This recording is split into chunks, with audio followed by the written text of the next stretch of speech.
Hello everyone and welcome to my new Halloween show called Cinetober. And yes, I just used the Batman theme from the original Batman movie with Michael Keaton as Batman and the great soundtrack by Danny Elfman. I congratulate you, Danny Elfman, for giving us a great soundtrack for not only 2 Batman films, but also Batman the Animated Series. Now, I'm not here to talk about Batman, of course. Now, over the rest of the month of October, I will be doing episodes of Cinetober, because Reviews Behind the Mask just didn't seem to work. So, unfortunately, what I was going to do first was Annabelle, but our theater did not get Annabelle, and I didn't have any cash. Freaking theater. So, until further notice, I will not be doing Annabelle anytime soon. But I do have a list of movies that I'm going to be hitting, that I've got on my list. So what is the first series I'm going to be talking about? The Wrong Turn series. The first movie that is based on true events that happened in West Virginia, and I don't care what any of my friends say, I do not live in West Virginia. I live an hour from West Virginia. There's a difference. Okay, so Wrong Turn is basically a cannibal family movie. It's about these group of people who just end up stranded because the cannibals have rigged a lot of the whole place, a lot of like the whole area, and they keep running into traps, and they run into them constantly, and they die off one by one. So, let's get started. The movie begins with building up the anticipation by having these 2 climbers, which we get their names one time, but I do not remember their name. I do not remember the girl's name, but I remember that the boy's name was Richard. And the boy gets to the mountain first, and the girl is still in the mountain, and she's like, give me a push, and she accidentally slips and falls, but luckily her rope catches her, but she screams for help, and he's like, who are you screaming for? There's no one here. She's like, I'm screaming for you. Come on, just give me, and she's basically asking for help, and then all of a sudden he disappears. Well, then she starts getting pulled up, and this is after blood drips on her face. And of course, that's before, and that is also after her boyfriend or her friend, they never say what they are, but he basically falls in front of her, and then blood drips, and it drips on her face.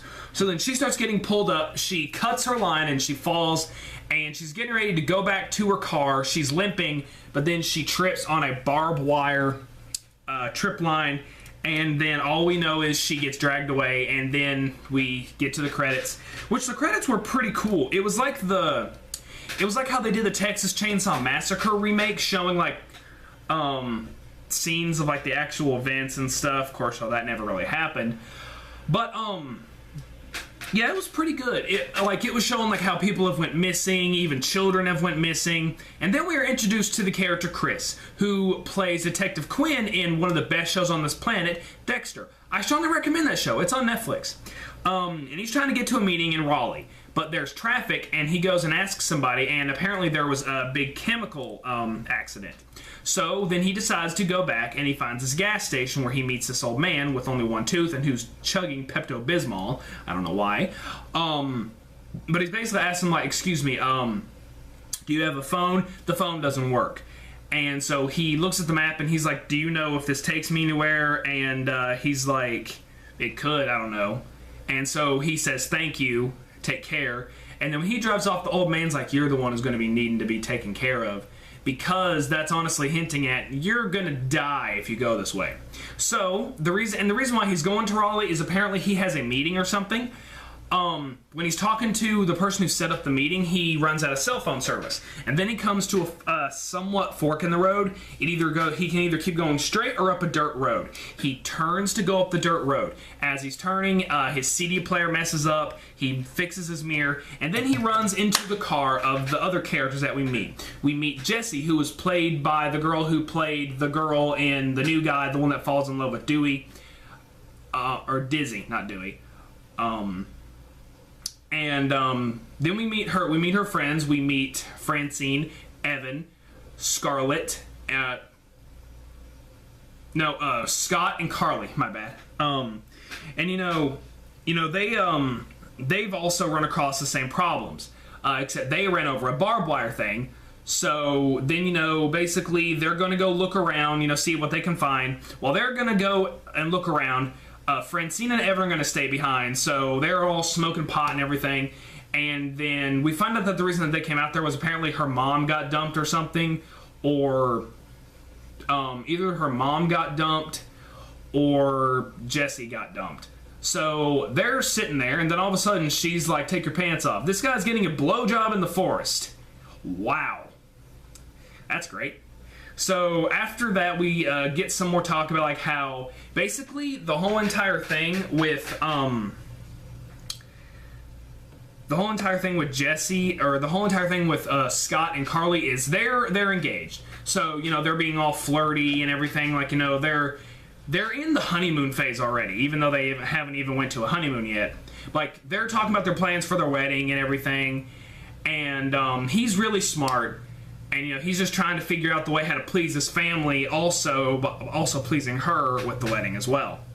So, in the meantime, while that is going on, we get some talking with Jesse and with Chris, and they just, you know, talk back and forth about like why he needs to get to Raleigh, and she makes him the pack mule because how he hit their car. So, you know, it's like a little bit payback. She's like, "What's your name? Are you hurt? Okay, good, because you're the pack mule." So, you know, they're just going around looking, and while they're going around and looking, we find out that Evan and Francine are looking through Chris's car, which he has an awesome Mustang, by the way. It's freaking awesome. He's got an awesome car. And while she's looking in his car, Evan is looking in the back of their car for more food. And while she's looking in while Francine is looking in Chris's car, Evan hears something in the forest. He doesn't come back for a while. So Francine goes looking around, and they build up the suspense to the killers. You know, it's kind of like Jaws. I've never watched the trailers for Wrong Turn, but I don't know if they showed the killers or not. But they kind of did this with the water, like what Jaws did with the water, Alien did for space, Wrong Turn did for the woods. Just, you know, not as good. But, you know, she walks around and she notices that she finds a shoe and then his ear, and then all of a sudden one of the cannibals just comes up and puts this barbed wire choker around her neck and drags her off. So yeah, she's dead. But while they're walking around, this movie does not take place in West Virginia, or the story it does, but actually filming went off in Canada. And it honestly looks a lot like West Virginia, but when they're walking around, they get to this viewpoint, and it looks really beautiful, just like, you know, the open country and the woods and everything. It looks really beautiful. And when they're walking around, they come across this cabin, which Carly has to go to the bathroom so eloquently bad that she keeps begging, "I want to go to the bathroom. I want to go to the bathroom." You know, you could just go outside. Don't go in the cabin. So they all look around in the cabin. They find out, oh crap, there's dead body parts. Oh crap, there's boiling body parts. Oh crap, there's a dead body in the bathtub. So when they decide, okay, we need to get out of here, too late, because then the cannibals come and then they have to hide. And then we actually get our first glimpses of the cannibals. We have this one who has 3 fingers. He's known as Three Finger. We get this one that is called Sawtooth because of his teeth. And we get one that is known as One Eye because instead of another eye, he has something else. So they throw the body of Francine lands in front of Jesse, and she's about to cry. And, you know, she's just laying there and her blood slowly drips, and they're all freaking out like, "Oh my gosh, don't you dare touch me, don't you dare touch me, no, don't you dare touch me." Then they pick up the body, and then they're safe and sound, but Carly and freaking Scott have to watch their friend get sawed in half and cut up and everything, which, you know, freaks her out. So they wait until the cannibals fall asleep, and then they try to escape. They sneak out really quietly. Only problem is their screen door has like the spring thing and it would make a sound. So Chris grabs it and he holds on to it for so long and the pressure somehow makes him bleed. And when everyone else gets out of the house, he turns around and Sawtooth is just staring at him right in the face. And it's like, oh crap, this is creepy and disturbing. I'm gonna run. So they start to run, and then we get the first chase scene. They have a pickup truck, but when they run, they find a whole entire, practically a graveyard full of cars and everything, and it's just really disturbing. The cabin is even more disturbing, but, oh, and before, I can't believe I forgot to mention this, before when Chris is driving, he comes across a bunch of abandoned cars. He doesn't think anything of it. But then they see it again because of this. So, then they, when they get there, we see the 3 cannibals, and they're like, okay, they left their truck. It's still running. We need to sneak around and get in that truck. So what they do is Scott and Chris distract them. Chris gets shot in the leg, but actually the actor had a broken ankle before this. So him having to run was truly commitment. I applaud you for working through your pain. So, after that, they sneak in the cannibal's truck and they drive away, and they're waiting for Scott. And they can see him running. But then, as he's running, he gets shot in the back. And then he starts trying to walk, and then he gets shot in the back again, and then shot again, and then he falls, and then Chris has to keep Carly restrained because she wants to go after him. She just witnessed her boyfriend get murdered in front of him. Now, with her character, they did something that I liked and that I didn't like.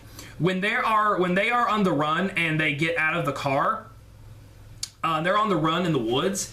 All of a sudden, when they have to take a break because of Chris's leg, Carly starts laughing hysterically, like she's lost her mind. Now, that's fine. I mean, I can totally understand. In one episode, and I Shouldn't Be Alive, a woman goes crazy, starts speaking in tongues, and then she dies. But that's real life. With this, however, they all of a sudden have her go crazy at one point, and then she's totally fine. Like, she's like, hey guys, look, there's a water tower.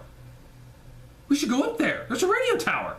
And that's one of the only few problems I have with this film. I mean, it's not a brilliant masterpiece. I mean, it's a horror film. It's the best out of the series so far. But you can't just have a character go from, oh, I'm subtly crazy, to, oh, I'm perfectly fine now. So they climb up into the radio tower and they try to message, and they do get through. But unfortunately, the cannibals hear them and they try to smoke them out. So the only way that they can get out is to jump out of the window. And it's Carly's idea, and they try to stop her, but Carly's like, I would rather jump than burn to death. So they all jump into the trees, and this was a pretty cool scene, I thought. If you guys have ever watched the movie Conan the Barbarian, or Nostalgia Crew's review of Conan the Barbarian, Conan does this trap where he sets up a flinging spike or whatever. So they do this in the trees. Chris holds the tree branch, and Jesse distracts one of the killers. And then when she gets past the tree branch, Chris lets it go and it flies and knocks him out of the tree. But unfortunately, nothing kills these things. They're freaking indestructible. But unfortunately, Carly falls behind, and one of the killers cuts her head off, or cuts her head from her body, and her body just falls through the trees. And Jesse unfortunately sees this, and throughout the whole entire thing, this does start to mess with Jesse's head a little bit. Out of Jesse and Chris, these two are the very strong characters out of the two, or out of the whole group, considering the fact that the rest of the group, gets killed. But she does a pretty good job, and they for shelter they sleep behind a waterfall, and Jesse has a dream about the cannibals. And Chris is like, it's just a dream, but she's like, I wish it was. So they're wandering around for the day, so then all of a sudden, they decide we gotta try. They find the road for the first time, but unfortunately the killers attack again, and Chris falls down a hill, and they kidnap Jesse. While Chris is going to find the way to get back to the cabin, he runs into a cop. Like that scene in the remake of Friday the 13th when the cop finally shows up, but before he can even say anything, he gets shot in the eye, and then Chris basically has to hide again. So I think it was Sawtooth takes the car. I don't know if this is honestly doable, but Chris hooks himself under the vehicle, and they drive him back to the cabin. Now, I don't know if that's actually possible, because one, I think he would lose arm strength eventually, unless he was really strong. Of course, the guy is built tremendously, so he could probably do that. But so we find out that Jesse has been tied down onto the bed, and there's no hint at what they're doing. Now, one reviewer that I watched, it said that they were preparing her for breeding, which, the cannibals can't talk. So then all of a sudden, Chris comes to the rescue by, first of all, setting half the front end of the cabin on fire and driving the police car through the building. And he fights all three of them. He stabs Sawtooth in the heart with a pair of scissors. And then he helps get Jesse free. Three Finger attacks. No. One Eye attacks, and Jesse gets free. She gets a bow and arrow and shoots him in the back of the neck, which I thought that was pretty cool. And with Three Finger, they hit him in the head with a plank on fire. So then when they're getting ready to get out, all of a sudden, Jesse's like, Chris, Sawtooth is getting up, or One Eye is getting up. Then Three Finger is getting up, and the one that he stabbed in the heart grabs him under the vehicle. So then he kicks him, and then they walk out, and Jesse's like, why don't you just shoot him? And he's like, because I've only got one shot left. So then he fires the shotgun, cabin explodes. And then they go back to the gas station.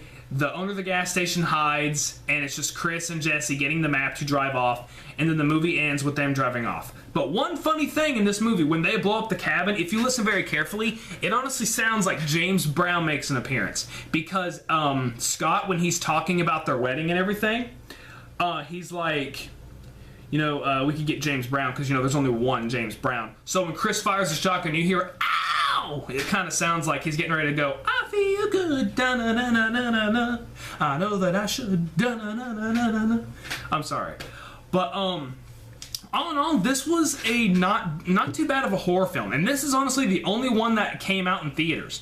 It's got some pretty good acting. Chris, after this, I don't know if this came out before or after Dexter. I think it might have came out in between, because Quinn didn't show up until like season 3 of Dexter.